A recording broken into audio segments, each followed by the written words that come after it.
în suflet, ascuns cât un dor. Cusut în coaja stejarului și-n frunza nucului, în cântecele de popor.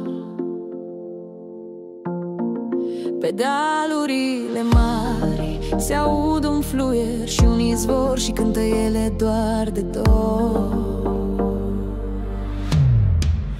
Umbre, umbre, umbrele verei, doar ele știu unde s-a ascunse, ale vieții zile grele, bucurie și durere.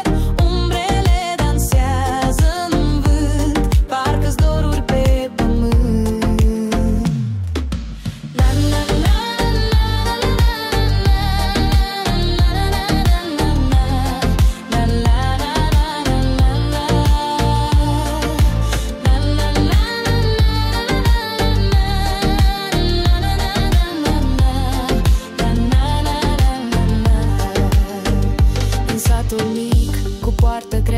bătrânii stau pe prispa sa rece și dorul de copii nu le mai trece. Doar gânduri bune și amintiri, doar cu asta e mai alin.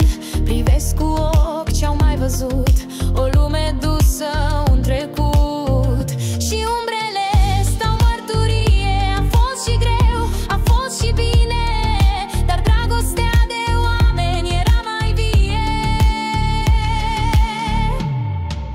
Umbre, umbre, umbrele verei, doar ele știu unde s-a ascunse, ale vieții zile grele, bucurie și durere.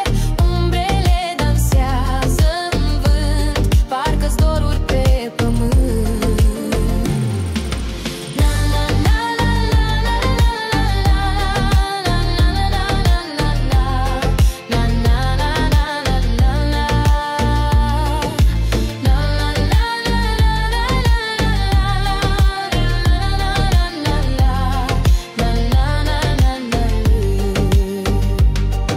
mirosul de plăcinte scoase din cuptor, făcute de mâna măicuței mele, cu multă iubire și dor. Umbre, umbre, umbrelor, ați rămas acasă să păstrați în voi amintirile ce știu să aline, dar și dor. Umbre, umbre, umbrele verei, doar ele știu să aline dorul ce trăiește în vene. Moldova plânge, Moldova cântă, sub umbreluța fântânii mândre, unde cândva de mult mândra cea frumoasă era lui bădiță mireasă. Umbre, umbre, umbre, doar voi ați mai rămas în sate, nimeni nu mai vine la cireșe coapte.